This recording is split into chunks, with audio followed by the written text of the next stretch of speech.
ओम नमो भगवते वासुदेवाय। ओम लक्ष्मी नारायणाय नमः। जय श्री कृष्णा।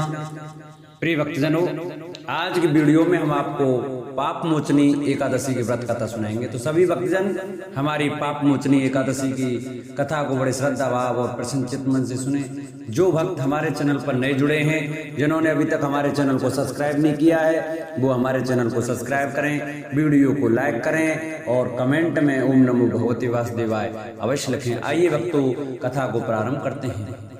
अर्जुन ने भगवान श्री कृष्ण से कहा, हे मधुसूदन, आपने फाल्गुन मास के शुक्ल पक्ष की एकादशी अर्थात आवल की एकादशी के बारे में विस्तार पूर्वक बतलाया।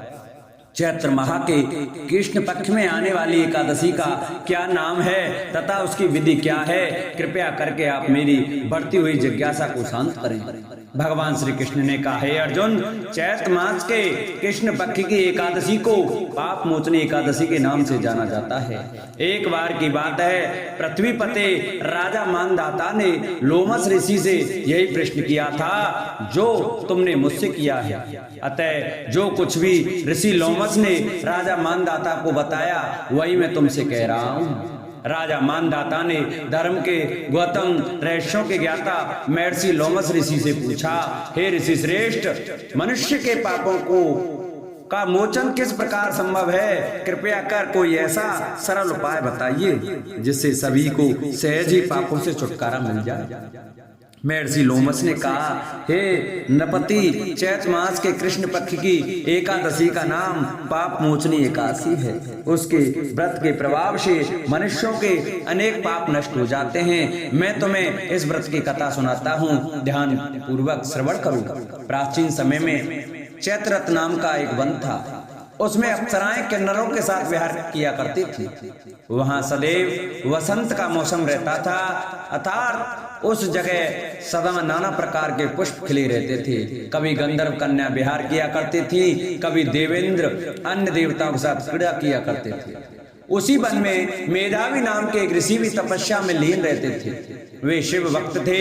एक दिन मंजू घोषा नामक एक अप्सरा ने उनको मोहित कर उनकी निकटता का लाभ उठाने की चेष्टा की। इसलिए वह कुछ दूरी पर वैठ वीणा बजाकर मधुर स्वर में गाने लगी। उसी समय शिव भक्त महर्षि मेधावी को कामदेव भी जीतने का प्रयास करने लगे। कामदेव ने उस सुंदर अप्सरा के भ्रू का धनुष बनाया, कटाक्ष को उनकी प्रत्यंचा बनाई और उसके नेत्रों को मंजुघोषा अप्सरा का सेनापति बनाया। इस तरह कामदेव अपने शत्रु भक्त को जीतने को तैयार हुआ। उस समय महर्षि मेधावी की युवावस्था में थे और काफी हष्टपुष्ट थे। उन्होंने यज्ञोपवीत तथा दंड धारण कर रखा था। वे दूसरे कामदेव के समान प्रतीत हो रहे थे। उस मुनि को देखकर कामदेव के वश में हुई मंजुघोषा ने धीरे धीरे मधुर वाणी से वीणा पर गायन शुरू किया। तो महर्षि मेधावी भी मंजुघोषा के मधुर गान पर तथा उसके सौंदर्य पर मोहित हो गए। वह अप्सरा मेधावी मुनि को कामदेव से पीड़ित जानकर उनसे आलिंगन करने लगी। महर्षि मेधावी उसके सौंदर्य पर मोहित होकर शिव रहस्य को भूल गए और काम के वशीभूत होकर उसके साथ रमण करने लगे। काम के वशीभूत होने के कारण मुनि को उस समय देर रात का कुछ भी ज्ञान न रहा और काफी समय तक वे रमण करते रहे। तदुपरांत मंजुघोषा उस मुनि से बोली, हे ऋषिवर, अब मुझे बहुत समय हो गया है, अतः स्वर्ग जाने की आज्ञा दीजिए। अप्सरा की बात सुनकर ऋषि ने कहा, हे मोहिनी, संध्या को तो आई हो, प्रातःकाल होने पर चली जाना। ऋषि के ऐसे वचनों को सुनकर अप्सरा उनके साथ रमण करने लगी। इसी प्रकार दोनों ने साथ साथ बहुत समय बिताया। मंजुघोषा ने एक दिन ऋषि से कहा, हे विप्र, अब आप मुझे स्वर्ग जाने की आज्ञा दीजिए। मुनि ने इस बार भी वही कहा, हे रूपसी, अभी ज्यादा समय व्यतीत नहीं हुआ है, कुछ समय और ठहरो। मुनि की बात सुन अप्सरा ने कहा, ऋषिवर, आपकी रात तो बहुत लंबी है, आप स्वयं ही सोचिए कि मुझे आपके पास आए कितना समय हो गया। अब और ज्यादा समय तक ठहरना क्या उचित है? अप्सरा की बात सुन मुनि को समय का बोध हुआ और वह गंभीरता पूर्वक विचार करने लगे। जब उन्हें समय का ज्ञान हुआ कि उन्हें रमण करते 57 वर्ष व्यतीत हो चुके हैं, तो उस अप्सरा को वह काल का रूप समझने लगे। इतना ज्यादा समय भोग विलास में व्यर्थ चला जाने पर उन्हें बड़ा क्रोध आया। अब वह भयंकर क्रोध में जलते हुए उस तप नाश करने वाली अप्सरा की तरफ भ्रकुटी तान कर देखने लगे। क्रोध से उनके अधर कांपने लगे और इंद्रियां बेकाबू होने लगी। क्रोध से थरथराते स्वर में मुनि ने उस अप्सरा से कहा, मेरे तप को नष्ट करने वाली दुष्टा, तू माँ बापनी और बहुत ही दुराचारणी है, तुझ पर धिक्कार है। अब तू मेरे श्राप से पिशाचनी बन जा।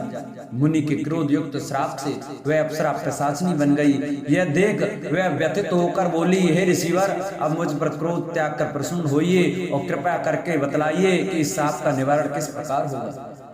विद्वान ने कहा, है साधुओं की संगत अच्छा फल देने वाली होती है और आपके साथ तो मेरे बहुत समय व्यतीत हुए हैं, अतः अब आप मुझ पर प्रसन्न हो जाइए, अन्यथा लोग कहेंगे कि एक पुण्य आत्मा के साथ रहने पर मंजू गोसा को पिशाचनी बनना पड़ा। मंजू गोसा की बात सुनकर मुनि को अपने क्रोध पर अत्यंत ग्लानि हुई, साथ ही अपनी अपकीर्ति का भय भी हुआ। अतः पिशाचनी बनी मंजू गोसा से मुनि ने कहा, तूने मेरा बड़ा बुरा किया है, किंतु फिर भी मैं तुझे सांप से मुक्ति का उपाय बतलाता हूँ। चैत्र मास के कृष्ण पक्ष की जो एकादशी है उसका नाम पाप मोचनी है। उस एकादशी का उपवास करने से तेरी पिशाचनी की देह से मुक्ति हो जाएगी। ऐसा कहकर मुनि ने उसको व्रत का सब विधान समझा दिया। फिर अपने पापों का प्रायश्चित करने के लिए वे अपने पिता च्वन ऋषि के पास गए। च्वन ऋषि ने अपने पुत्र मेधावी को देखकर कहा, हे पुत्र, ऐसा क्या किया है तूने कि तेरे सभी तप नष्ट हो गए, जिससे तुम्हारा समस्त तेज मलिन हो गया है। मेधावी ने लज्जा से अपना सिर झुकाकर, पिताश्री, मैंने एक अप्सरा के रमण करके बहुत सा पाप किया है। इसी पाप के कारण संभवतः मेरा सारा तेज और मेरे तप नष्ट हो गए हैं। कृपया करके आप इस पाप से छूटने का उपाय बतलाइए। ऋषि ने कहा, हे पुत्र, तुम चैत्र माह के कृष्ण पक्ष की पाप मोचनी एकादशी का विधि तथा भक्ति पूर्वक उपवास करो, इससे तुम्हारे सभी पाप नष्ट हो जाएंगे। अपने पिता च्वन ऋषि के वचनों को सुनकर मेधावी मुनि ने पाप मोचनी एकादशी का विधि पूर्वक व्रत किया। उसके प्रभाव से उनके सभी पाप नष्ट हो गए। मंजू गोसा अप्सरा भी पाप मोचनी एकादशी का उपवास करके ने से पिशाचनी के देह से छूट गई और पुनः अपना सुंदर रूप धारण कर स्वर्ग को चली गई। लोमश मुनि ने कहा, हे राजन, इस पाप मोचनी एकादशी के प्रभाव से समस्त पाप नष्ट हो जाते हैं। इस एकादशी की कथा के श्रवण व पठन से 1000 गोदान करने का फल प्राप्त होता है। इस उपवास के करने से ब्रह्म हत्या करने वाले, स्वर्ण चुराने वाले, मदपान करने वाले, अगम्यागमन करने वाले आदि भयंकर पाप भी नष्ट हो जाते हैं और अंत में स्वर्ग की प्राप्ति होती है। बोलो विष्णु भगवान की जय। एक बार एक राज्य में एक राजा रहा करता था। राजा बहुत ही बुद्धिमान और बलशाली था। राजा सदैव अपनी प्रजा का बहुत अच्छे से ध्यान रखता था। प्रजा भी अपने राजा को बहुत पसंद करती थी।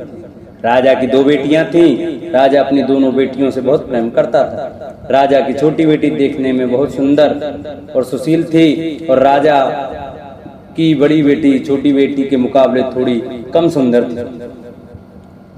राजा भी अपनी छोटी बेटी को बड़ी बेटी से अधिक प्रेम करता था, जिस कारण राजा की बड़ी बेटी को अपनी छोटी बहन से बहुत नफरत होने लगी। राजा की दोनों बेटियां जब बड़ी हो गईं, तब एक पड़ोस राज्य में रहने वाला राजकुमार राजा की बड़ी बेटी के लिए रिश्ता लेकर आया। लेकिन जैसे ही उस राजकुमार की नजर राजा की छोटी बेटी पर पड़ी, तो वह राजकुमार राजा की छोटी बेटी पर आकर्षण हो गया और उससे पहली नजर में प्रेम कर बैठा। उस राजकुमार ने राजा की बड़ी बेटी के साथ विवाह करने से मना कर दिया और उसने राजा से कहा कि मैं आपकी छोटी बेटी से विवाह करना चाहता हूँ। जिसके बाद राजा की बड़ी बेटी ये देखकर बहुत दुखी हुई और अपनी छोटी बहन से बहुत क्रोधित हुई और राजा की बड़ी बेटी ने अपनी छोटी बहन को अपना सबसे बड़ा दुश्मन मान लिया। राजा की बड़ी बेटी ने अपनी छोटी बहन से बदला लेने का निर्णय लिया, जिसके लिए उसने अपनी छोटी बहन को जान के से मारने का प्लान बनाया। राजा की बड़ी बेटी ने अपनी छोटी बहन को मारने के लिए सबसे पहले एक लड्डू में जहर मिलाकर अपनी छोटी बहन को दे दिया और उसको लड्डू खाने के लिए कहा। लेकिन लड्डू खाने के बाद भी छोटी बहन को कुछ नहीं हुआ। बड़ी बहन ये देखकर बहुत आश्चर्यचकित हो गई, लेकिन बड़ी बहन ने हार नहीं मानी और उसने जब रात में छोटी बहन अपने कमरे में सो रही थी, तब एक मटके में सांप रखकर उसे कमरे में छोड़ दिया। लेकिन सांप भी छोटी बहन का कुछ नहीं कर पाया।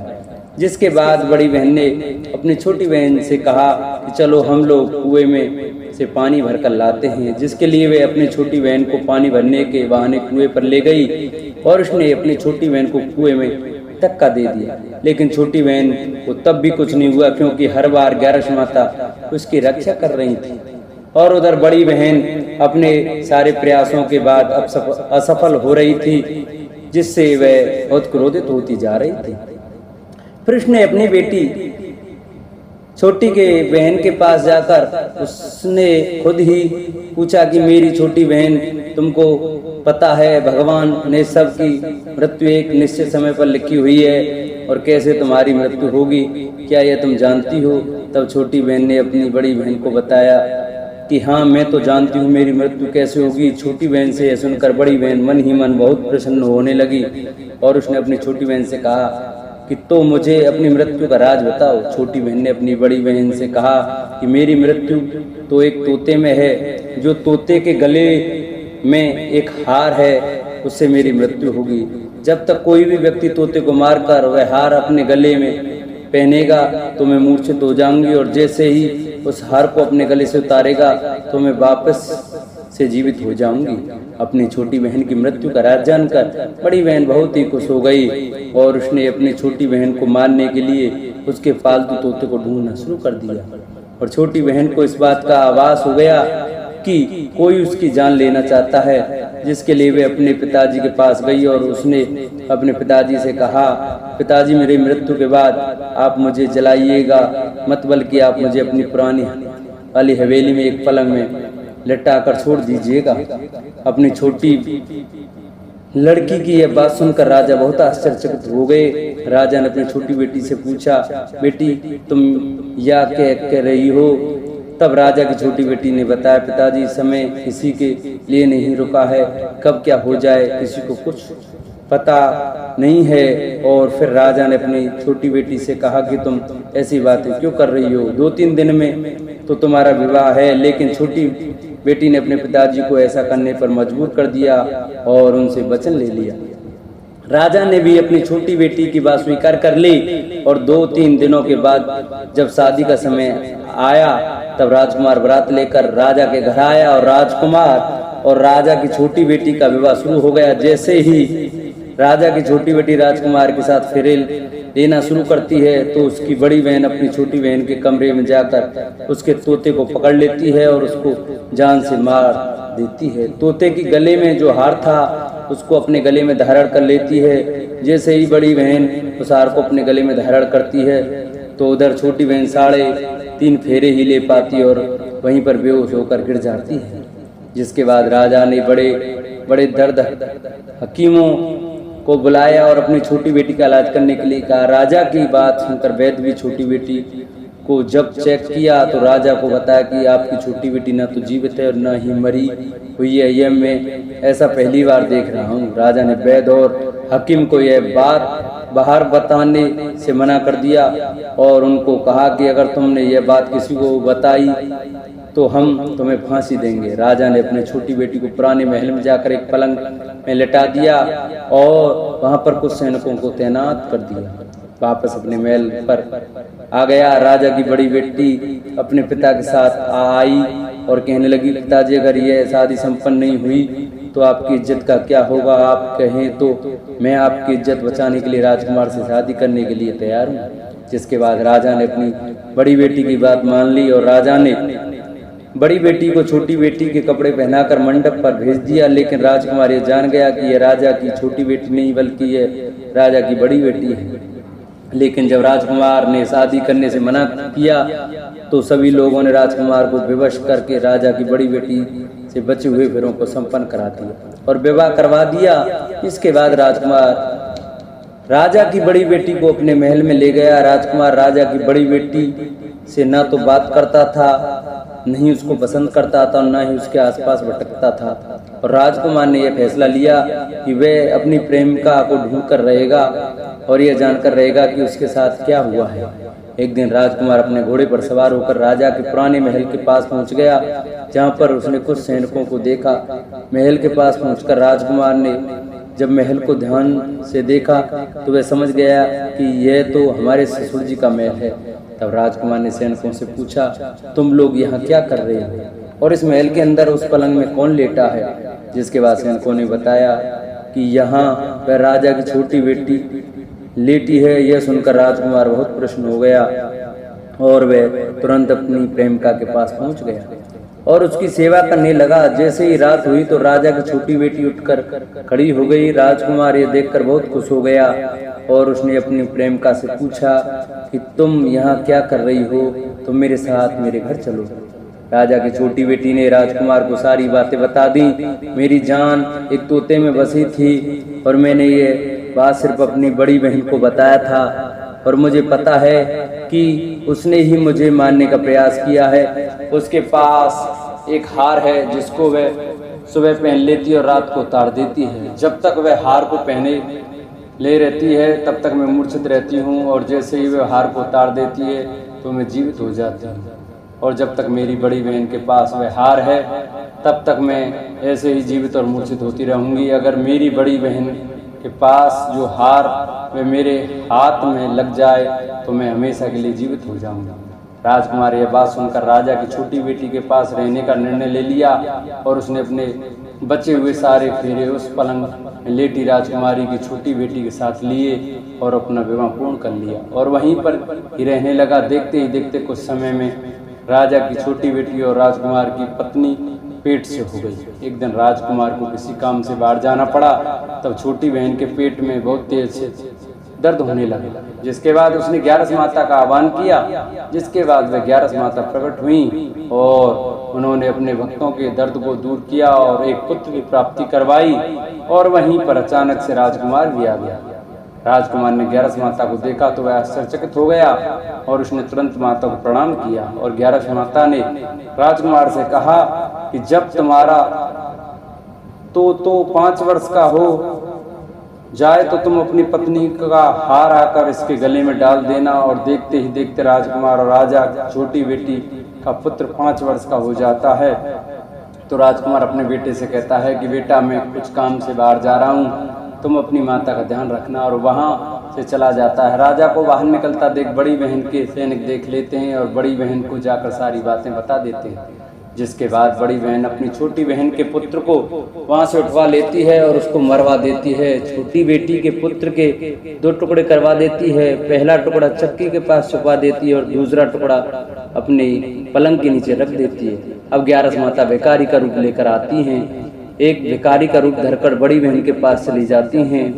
जिसके बाद वहां पर भिक्षा मांगने लगती हैं।